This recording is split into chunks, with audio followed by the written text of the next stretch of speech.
जय श्री राम दोस्तों। आज की कहानी होने वाली है द हॉरर ऑफ मालचा महल, जो कि दिल्ली के अंदर है। ये ऐसा हॉन्टेड महल है जिसके बारे में कहा जाता है कि यहाँ पर बेगम विनायत महल की आत्मा भटकती है। इस महल की दीवारों के अंदर कई राज दफन है। सरकार ने इस पर प्रतिबंध लगाया रखा है ताकि कोई ना जा सके, क्योंकि सरकार को भी पता है इसके अंदर कई राज दफन है। ऐसी कहानी के साथ आज एक लड़का है प्रियांशु नाम का, उसके साथ बहुत भयानक घटना हुई है। कहा जाता है कि यहाँ पर जो बेगम है, बेगम विनायत महल, जिनकी आत्मा यहाँ पर भटक रही है। आपको पता है, अगर किसी की आत्मा कहीं भटकती है तो उसके साथ कुछ ना कुछ वहाँ पर बुरा हुआ है। तो कहानी शुरू करता हूँ अब। उससे पहले अगर आप चैनल पर नए आए हो, चैनल को सब्सक्राइब जरूर कर लेना। कहानी शुरू करता हूँ। तो एक लड़का है प्रियांशु नाम का, जो कि अपने परिवार के साथ चाणक्यपुरी में रहता है। चाणक्यपुरी है, वहाँ पर रहता है। आप सभी को पता होगा, दिल्ली का ये हॉन्टेड महल है, जो कि एक जंगल से लगा हुआ है। ये जंगल के बीच के अंदर है। जंगल का जो मध्य भाग है वहाँ पर है। जंगल का नाम अभी बताऊँगा कहानी के अंदर। तो एक लड़का है प्रियांशु, जो चाणक्यपुरिया के अंदर रहता है और बचपन से वो वहाँ पर रहा है। तो ऐसा कहा जाता है कि जो उसके घर वाले थे वो यही कहते हैं कि बेटा, तो भूल कर भी उस जगह पर मत जाना, क्योंकि जो कोई भी वहाँ पर गया है वो जिंदा नहीं बचा है। उसके बाद वो हर बात को घर वालों की सुनता और आए दिन अखबार के अंदर खबर भी आती थी कि ऐसा उस महल के अंदर हुआ, ऐसा ऐसा हुआ। तो एक दिन क्या होता है, प्रियांशु अपने दोस्तों के साथ प्लान बनाता है कि गर्मियों का मौसम है, हम कहीं घूमने चलते हैं। उसके 4 दोस्त होते हैं। वो कहते हैं कि ठीक है, हम पास ही का जंगल है वहाँ चलेंगे। प्रियांशु को कुछ भी पता नहीं है कि कौन सा जंगल है, और वो कभी भी उस महल के अंदर नहीं जाना चाहता, क्योंकि घर वालों ने सख्त मना कर रखा है। तो अपने दोस्तों के साथ वो घूमने जाता है। करीब 4 दोस्त वो थे, एक प्रियांशु, 5 आदमी थे। अब ये जंगल के अंदर एंटर हो चुके थे। अब इन्होंने घूमते घूमते शाम हो गई थी जंगल के अंदर ही। तो इन्होंने प्लान बनाया कि हमें जंगल के अंदर कोई अच्छी सी जगह ढूंढनी पड़ेगी, वरना जंगली जानवरों का खतरा है। अब ये जंगल है, ये वही जंगल है, रीज जंगल है, रीज, इसका नाम रीज फॉरेस्ट है, जो उस हॉन्टेड महल का जंगल है। इसी जंगल के अंदर हॉन्टेड पैलेस है, मालचा महल इसी जंगल के अंदर है, जो कि प्रियांशु को और उसके दोस्त थे उनको कुछ भी पता नहीं है कि ये कौन सा जंगल है। ढूंढते ढूंढते जंगली जानवरों के रोने की आवाज़ आ रही थी, और वो ढूंढते ढूंढते वो एक ऐसे खंडर जगह पर पहुंच जाते हैं जहां पर उनको आइडिया भी नहीं था कि वो ये रात उनके साथ कितनी भयानक रात होने वाली है। ये घटना 2018 की है, तब की ये बात है। तो वो चारों दोस्त और प्रियांशु उसके अंदर चले जाते हैं, उस खंडर के अंदर। इनको पता नहीं है कि ये क्या है। तो वहाँ पर एक बोर्ड था जिस पर उर्दू पर कुछ लिखा हुआ था। तो इनको उर्दू ना तो पढ़नी आती थी ना लिखनी आती थी, इनमें कोई भी उर्दू का ज्ञानी नहीं था। तो ये अंदर चले जाते हैं। अंदर जाने के बाद अंदर भी एक बोर्ड और था जिस पर कुछ लिखा हुआ था। अब इन समझदारों ने उसको टाल दिया, उसको इग्नोर टाइप करा, उसको पढ़ा नहीं इन्होंने, और ये वहाँ जाकर आराम से बैठ गए। इनको लगा कि हमें आराम करना चाहिए। इन्होंने आसपास टॉर्च का उजाला करा और कुछ कपड़े ढूंढे। इनको कपड़े भी मिले वहाँ पर, और सोने के कुछ बिस्तर भी मिले। इन्होंने कपड़ों को हाथ भी नहीं लगाया और बिस्तर लेकर ये सोने के लिए उस महल के अंदर चले गए। वो खंडर है ना, वो महल ही है। अभी इनको कुछ भी पता नहीं है। उसके बाद इनका प्लान था कि हम में से 4 आदमी सोएंगे और एक हमारी रक्षा करेगा, यानी कि हमारी सुरक्षा के लिए एक आदमी जगह होना ज़रूरी है। तो पहले थोड़ी देर तो प्रियांशु सोया। प्रियांशु के सोने के बाद थोड़ी देर उसको अब रखवाली करनी थी इन चारों की। तो चारों सो गए। अब वो थोड़ी देर इनके पास बैठा रहा। पता नहीं उसे कब नींद आ गई। नींद आने के थोड़ी देर बाद उसको किसी की रोने की आवाज़ आती है। उसको समझ में आ चुका था कि ये जो कोई रो रहा है ये महिला रो रही है। उसकी आंखें खुलती है, और आंखें खुलने के बाद वो देखता है कि उसके दोस्त वहाँ पर नहीं हैं।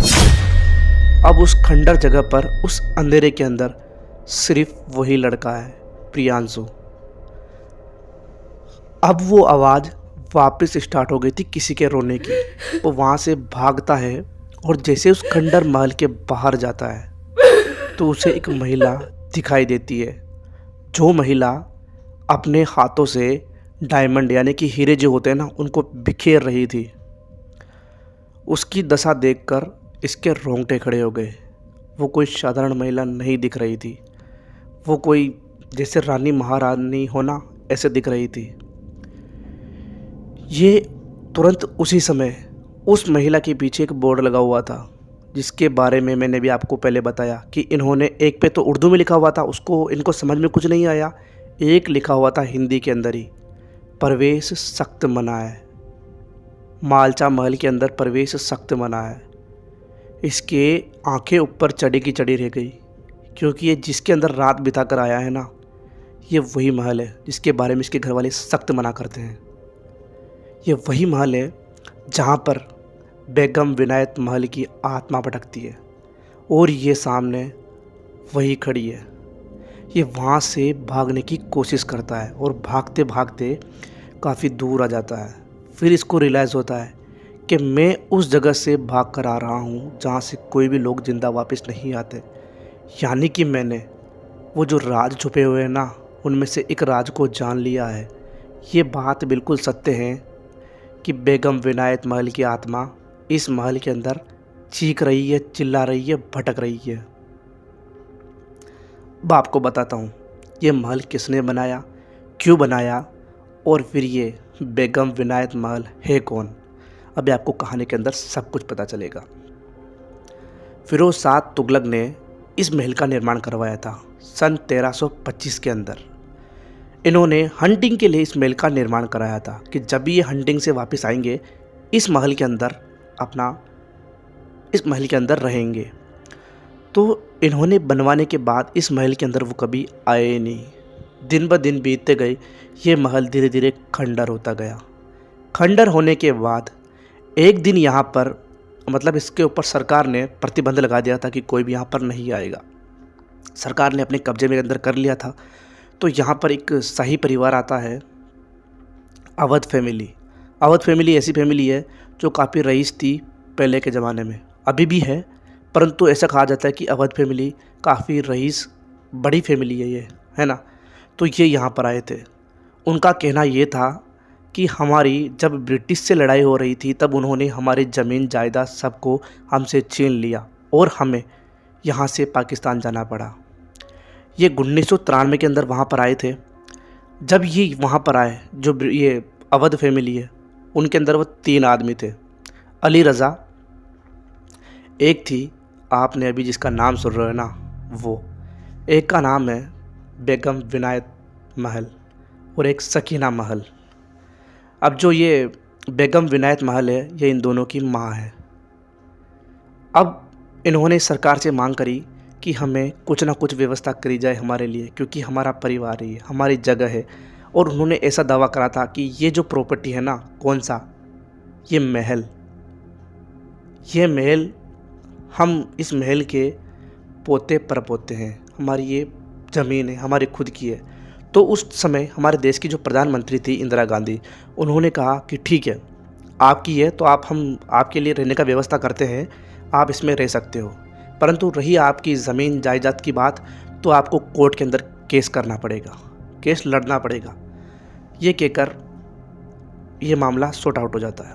उसके बाद अब जो बेगम विनायत महल है उनके सामने बहुत बड़ी चुनौती थी, क्योंकि उनके जो बेटे हैं अली रज़ा और उनकी वो लड़की है, उनको खाने के भी दाने नहीं मिल रहे थे। उनकी आर्थिक स्थिति फाइनेंशियल जो स्थिति होती है वो काफ़ी ख़राब थी। दिन ब दिन उनको खाने के भी लफड़े हो रहे थे।